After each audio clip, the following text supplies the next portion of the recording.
오늘은 디모데후서 7번째 시간으로 생각해보라 라는 제목으로 함께 은혜를 나누기 원합니다. 오늘 본문에서 사도 바울은 디모데에게 생각해보라 라고 명령을 하고 있습니다. 우리 7절 말씀을 좀 다시 한번 함께 읽어보겠습니다. 7절입니다. 내가 말하는 것을 생각해보라. 주께서 범사에 내게 총명을 주시리라. 아멘. 성경 말씀을 보면 생각하라 라고 명령어가 많이 나옵니다. 다양한 표현으로 우리에게 생각해야 한다라고 말씀을 하십니다. 기억하라, 묵상하라, 마음에 두라, 마음을 품으라, 이해하라, 살피라, 여기라, 기념하라 등등 뉘앙스는 좀 다르지만 핵심은 생각하라 라고 우리에게 명령하시는 것입니다.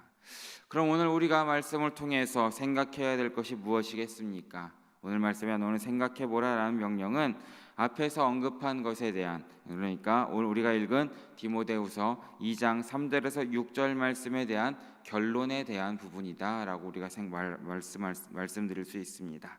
그래서 우리가 무엇을 생각해야 되는지 알기 위해서는 앞에서 바울이 무엇에 대해서 말하고 있는지 함께 살펴봐야 하는 것입니다. 그래서 바울은 생각해보라 라고 명령하기 전에 세 가지 비유를 함께 말하고 있습니다. 사명을 감당하는 자가 어떠한 모습으로 사명을 감당해야 되는지 생각해야 된다라는 것입니다. 그럼 바울이 말하는 비유 세 가지를 함께 좀 살펴보기 원합니다. 우리 3절과 4절 말씀을 함께 읽어보겠습니다. 3절과 4절 말씀입니다. 너는 그리스도 예수의 좋은 병사로 나와 함께 고난을 받으라. 병사로 복무하는 자는 자기 생활에 얽매이는 자가 하나도 없나니. 아멘. 병사의 모습을 생각해라 라는 것입니다. 병사에게 주어진 사명이 무엇이겠습니까? 병사의 사명은 자신을 모집한 자를 기쁘게 해야 된다라는 그런 사명이 있다라는 겁니다. 모집한 자의 뜻에 따라 싸우고 지키고 복종해야 한다는 것이죠. 모집한 자가 나라라면 그 나라를 지키기 위해서 고난을 감수해야 되는 것이고, 모집한 자가 개인이라면 그 사람을 지키기 위해서 고난을 감수해야 한다라는 것을 말해주고 있는 것입니다. 바울은 여기에서 디모데가 누구의 병사인지에 대해서도 말하고 있습니다. 3절 말씀을 보면 그리스도 예수의 좋은 병사라고 언급하고 있는 것이죠. 그렇기 때문에 그리스도 예수를 위해 고난받는 것은 당연한 것이다 라는 것을 생각해야 된다라는 것입니다. 예수를 따르는 병사로서 나와 같이 너도 고난을 받을 것이다. 누구도 이 고난에서 면제될 수 없기 때문에 너도 나와 함께 고난을 받아라 라고 명령하는 것입니다. 그러기에 우리도 항상 우리의 신분을 생각할 수 있어야 한다라는 것입니다. 우리는 이 땅에 그냥 놀러온 사람들이 아니라는 것이죠. 우리는 어떻게 왔습니까? 예수님의 병사로서 사명을 가진 사람들이다 라는 것을 기억하시기 바랍니다. 그래서 사명을 감당하는데 방해가 되는 것들에 대해서 얽매이는 것을 조심하셔야 하고, 우리를 부르시고 사명을 맡겨주신 그 하나님의 뜻에 따르는 그런 삶을 살아야 한다라는 것입니다. 그렇게 살 때 우리에게 고난이 따라올 것입니다. 예수님의 병사인 우리에게 고난이 오는 것은 당연한 것입니다. 그러기에 고난을 만나셨을 때 당황하지 말고 놀라지 마시고 도망가지 마시기 바랍니다. 우리가 예수님의 병사라는 사실을 다시 한번 생각하셔야 합니다. 그리고 이 모든 것을 통해서 우리를 병사로 불러주신 예수님을 기쁘게 하시는 사랑하는 성도님들 모두 되시기를 진심으로 바라겠습니다. 다음으로 살펴볼 두 번째 비유는 5절 말씀에 나와 있습니다. 우리 5절 말씀을 다시 한번 읽어보겠습니다. 경기하는 자가 법대로 경기하지 아니하면. 아멘. 두 번째 비유는 경기하는 자를 생각해야 한다라는 것입니다. 그러니까 운동선수라고 생각할 수 있는 것입니다. 하나님께서 우리를 불러주시고 우리를 경기할 수 있는 그런 운동선수로 불러주셨다라는 것입니다. 세상에서 선수를 뽑으면 어떤 사람을 뽑습니까? 국가대표를 선발할 때 그럭저럭 괜찮은 사람을 뽑습니까? 아니죠. 그 나라에서 실력이 제일 뛰어나고 제일 탁월한 사람, 그 분야의 최고를 뽑아서 국가대표 선수로 세우는 것입니다. 그런데 우리가 예수님께서 불러주셔서 선수로 뽑혔다라는 것입니다. 하나님 나라를 대표하는 선수로 발탁이 되었다는 것이죠. 하나님의 완벽한 기준과 거룩하심 앞에서 어떤 것도 할 수 없었던 우리의 삶인데 하나님께서는 이런 우리를 불러주셔서 불쌍히 여겨주시고 우리를 선수로 뽑아주셨다라는 것을 믿으시기 바랍니다. 그래서 우리가 우리 가슴 가운데 예수님의 심장을 품고 예수님의 사랑과 희생을 십자가를 전할 수 있는 사람들이 모두 되었다라는 것입니다. 그러기에 우리는 생각해야 된다라는 것입니다. 우리는 선수로 부르심을 받았습니다. 우리가 선수가 되었고 선수로서의 사명이 맡겨졌습니다. 어떻게 해야 됩니까? 당연히 열심히 해야 되는 것입니다. 경기에서 정말 최선을 다해야 하는 것입니다. 그런데 오늘 본문에서는 그 모든 부분을 생각하고 다른 것에 대해서 말씀하고 있습니다. 오늘 본문은 법에 대해서, 규칙에 대해서 우리에게 가르쳐주고 있는 것입니다. 바울이 첫 번째 비유 병사에서 고난에 대해서 언급했다면 두 번째 비유 이 선수에서는 규칙을 언급하고 있습니다. 세번역 성경 5절은 이렇게 번역을 하고 있습니다. 운동 경기를 하는 사람은 규칙대로 하지 않으면 월계관을 얻을 수 없습니다 라고 표현하고 있습니다. 이것이 무엇입니까? 규칙대로 경기해라 라는 것입니다. 물론 선수에게 있어서 목표는 승리가 맞습니다. 상을 받는 것이죠. 당시의 경기에서 승리한 자에게는 이 월계관이 상으로 주어졌다라는 겁니다. 오늘날 금메달이나 트로피 같은 것입니다. 이것이 선수에게 있어서 참 중요한 것입니다. 하지만 이 승리가 어떤 것보다 가장 우선되는 목표가 되어서는 안 된다라는 것입니다. 선수에게 주어진 사명은 단순히 승리에 끝나는 것이 아니라 규칙대로 경기하면서 승리해야 된다라는 것입니다. 수단과 방법을 가리지 않고 이기는 것은 승리가 아니라는 것이죠. 모든 경기에는 규칙이 있습니다. 어떤 운동선수도 아무리 뛰어나고 특별한 선수가 있다 할지라도 규칙대로 경기하지 않으면 승리할 수 없다라는 것입니다. 혹 사람을 속일 수 있을지는 모르지만 하나님을 속일 수는 없다라는 것입니다. 그래서 우리의 삶 가운데에도 삶으로 경기하면서 규칙대로 경기하고 규칙대로 승리하셔야 됨을 믿으시기 바랍니다.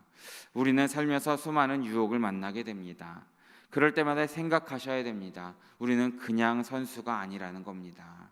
우리가 그리스도 예수의 병사이듯이 마찬가지로 우리는 그리스도 예수의 선수된 사람들입니다. 그러면 우리가 이런 이름값을 하고 살아야 되지 않겠습니까? 우리의 경기에, 우리의 삶에, 우리의 인생에 예수 그리스도라는 이름이 걸려 있는데 그냥 내 마음대로 규칙을 어기면서 그런 경주를 해서는 안 된다라는 것입니다. 그러기에 우리는 끊임없이 우리를 훈련하면서 무거운 것과 얽매이기 쉬운 죄를 벗어버리면서 믿음의 경주를 하셔야 됨을 믿으시기 바랍니다. 우리가 달리는 방법은 언제나 규칙대로 해야 된다는 것입니다. 페어플레이를 하는 것이 우리의 경기 스타일입니다. 쉬운 길로 빠지지 마시기 바랍니다. 반칙하고 싶은 유혹에도 넘어가지 마시기 바랍니다. 하나님 나라의 선수인 우리가 규칙을 지키지 않는다면 마라톤 도중에 힘들어서 택시를 타고 결승점에 도착하는 선수와 비슷한 일을 한다라는 것입니다. 그러니 우리가 하나님이 부르시고 경주를 허락하신 선수라는 것을 생각하고 다시 생각하심으로 주님 안에서 규칙대로 달리시는 우리 성도님들 모두 되시기를 진심으로 바라겠습니다. 마지막으로 세 번째 비유는 농부에 대해서 말하고 있습니다. 우리 6절 말씀을 다시 한번 함께 읽습니다. 수고하는 농부가 곡식을 먼저 받는 것이 아멘. 선수가 정정당당히 경주해야 된다면 농부는 열심히 수고해야 한다라는 것입니다. 여기 말씀에서 수고하는 이라는 단어는 지치도록 힘들게 일하다라는 뜻을 가지고 있습니다. 간단히 수고하고 가볍게 일하는 정도가 아니라 정말 많은 수고와 노력을 계속해야 된다라는 것을 생각할 수 있어야 된다라는 겁니다. 바울이 농부라는 비유를 통해서 우리에게 교훈하는 것이 수고라는 것입니다. 열심히 수고하는 것은 농부에게 반드시 필요한 일이죠. 요즘처럼 농기계가 많고 사람들의 수고를 덜어줄 수 있는 여러 기술들이 개발되었다 할지라도 농사에는 사람의 수고가 지금도 많이 필요한 것임을 우리는 알고 있습니다. 하물며 바울 당시는 어땠겠습니까? 농사에서 성공하려면, 정말 수고학을 얻으려면 농부의 수고가 당연하다라는 것입니다. 농부의 흘린 땀에 따라 수확의 양도 달라졌던 것이죠. 지금 이 바울이 말하고 있는 것도 비유입니다. 그래서 우리는 생각할 수 있어야 되는 것이죠. 이 디모데에게 전하려고 하는 것은 농사를 잘 짓는 것이 아니라 영적인 일에도 이런 수고가 필요하다라는 것을 우리에게 가르쳐주고 있는 것입니다. 농부가 수고하여 곡식을 받는 것에 대해서 생각할 수 있는 것은 우리의 수고를 통해서 영적인 거룩함을 수확하는 것에 대해서 생각할 수 있어야 된다라는 것입니다. 또한 수고를 통해서 우리가 예수님의 말씀을 전할 때에 사람을 수확하는 것에 대해서도 우리가 생각할 수 있어야 한다라는 것입니다. 어떤 적용이든지 이 헌신적인 수고가 필요하다라는 것입니다. 이 말씀을 전하고 있는 바울이 그런 삶을 살았습니다. 바울은 모든 일에 절제하고 자신을 쳐서 복종해서 계속해서 자신을 훈련한 사람이었습니다. 뿐만 아니라 복음을 위해서 매맞기도 하고 갇히기도 하고 온갖 수고와 어려움을 당한 사람이었습니다. 그렇게 바울이 그렇게 살았을 때에 농부가 기쁨으로 곡식을 거두는 것처럼 바울의 삶에도 열매들이 가득했다라는 것을 우리는 말씀을 통해 알 수 있는 것입니다. 농부의 수고와 인내는 때가 되었을 때 결실로 나타납니다. 눈으로 직접 보게 되는 것입니다. 그럼 우리도 역시 이 농부로서 풍성한 수확을 얻으려면 어떻게 해야 되겠습니까? 바로 수고해야 한다라는 것입니다. 성령을 따르고 나 자신을 훈련해야 한다라는 것입니다. 이렇게 오늘 본문 말씀을 함께 살펴보았습니다. 사명을 감당하는 자가 어떤 모습인지 세 가지 비유로 함께 살펴보았습니다. 바로 병사와 선수와 농부라는 것입니다. 병사로서 고난을 감당하고 선수로서 규칙대로 행하고 농부로서 수고를 다할 때 우리는 그것에 마땅한 보상을 얻게 된다라는 것을 기억하시기 바랍니다. 사실 오늘 본문을 사명을 감당하는 자에게 따라온 어려움뿐만 아니라 보상을 함께 말씀하고 있습니다. 다시 생각해 보면 농부가 수고할 때 어떤 보상이 있습니까? 바로 수확이 있다라는 것입니다. 선수가 규칙을 따라 경기를 하면 어떤 보상이 있습니까? 바로 승리자의 관이 있다라는 것입니다. 상을 받게 되는 것이죠.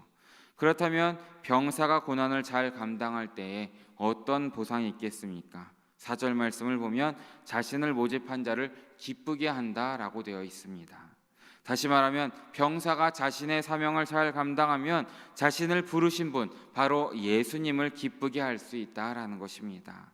아마 우리에게 이것이 가장 값지고 귀한 보상이 아닐까라고 저는 생각하고 있습니다.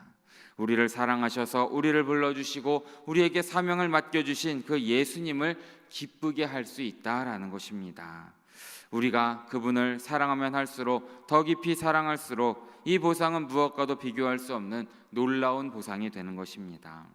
예수님을 기쁘시게 하는 것, 그것이 우리에게 가장 최고의 보상이 됨을 믿으시기 바랍니다. 우리를 사랑하는 예수님을 우리도 사랑하는 것입니다. 그리고 내가 사랑하는 그 예수님을 우리가 기쁘시게 할 수 있다는 것, 우리가 그 일을 할 수 있다는 것이 얼마나 큰 보상이고 얼마나 큰 은혜가 되는 것입니까? 내가 받고 내가 누리고 그 보상의 초점이 나에게 있는 것이 아니라 바로 예수님께 있다라는 것입니다. 예수님을 미소 짓게 하는 것, 그것이 우리에게 무엇과도 비교할 수 없는 보상이고 행복이 되어야 되지 않겠습니까? 그것이 우리 삶의 이유와 목적이 되는 것이고 우리의 사명을 감당하게 만드는 동기와 힘이 되는 것입니다. 그러기에 우리가 무엇을 해야 되겠습니까? 바로 생각해야 된다라는 것입니다. 우리 7절 말씀을 다시 한번 마지막으로 함께 읽어보겠습니다. 내가 말하는 것을 생각해보라. 주께서 범사에 내게 총명을 주시리라. 아멘. 그때에 우리가 생각할 때에 주님께서 총명을 주셔서 이해할 수 있도록 지혜를 주신다라는 것입니다. 생각하는 것이 우리의 할 일입니다. 그렇게 우리가 생각하면 주님께서 은혜를 더하셔서 우리의 모든 것을 깨닫게 하신다라는 겁니다. 오늘 살펴본 말씀도 그런 것입니다. 다시금 생각하고 생각하셔야 합니다. 그때에 주님께서 은혜를 베푸셔서 우리가 사명을 감당하는 사람이 될 수 있도록 도와주신다라는 것입니다. 주님께서는 이 모든 수고 가운데 은혜를 더하셔서 병사로서 고난을 이기게 하시고 선수로서 유혹을 이기게 하시고 농부로서 게으름과 안일함을 이기게 하실 것입니다. 그리고 그럴 때에 주님께서 우리로 말미암아 기뻐하실 것입니다. 오늘 비유를 생각하시고 생각하심으로 주님의 기쁨으로 살아가시는 성도님들 모두 되시길 진심으로 바랍니다. 사명을 위해 수고하시고 규칙대로 행하시고 고난을 감당하시는 우리 영일의 성도님들 모두 되시기를 진심으로 바라고 축원합니다. 함께 기도합니다. 사랑해 주님 너무나 감사합니다. 오늘 새벽에도 잊지 않고 나와서 주님께 예배하고 주의 말씀을 들을 수 있도록 인도해 주심에 너무나 감사드립니다. 특별히 우리를 구원해 주실 뿐만 아니라 우리에게 사명을 주셔서 그 사명을 감당할 수 있는 은혜를 더해 주심에도 감사드립니다. 주님께서 우리에게 맡겨주신 그 모든 것을 우리가 잘 감당할 수 있도록 함께하여 주시옵소서. 주님의 병사로서 고난을 두려워하지 않고 주님의 선수로서 모든 유혹을 물리치고 주님의 농부로서 게으르지 아니하고 계속 수고하는 삶을 살 수 있도록 주님께서 붙잡아 주시옵소서. 우리로 하여금 이 말씀을 깨닫게 하여 주시고 깨달은 말씀에 순종함으로 주님을 기쁘시게 하며 살아가는 삶이 될 수 있도록 우리가 더욱더 생각하고 그렇게 살아갈 수 있도록 인도하여 주시고 함께하여 주시옵소서. 우리 모든 말씀 우리 함께 하시는 예수 그리스도 이름으로 기도드립니다. 아멘.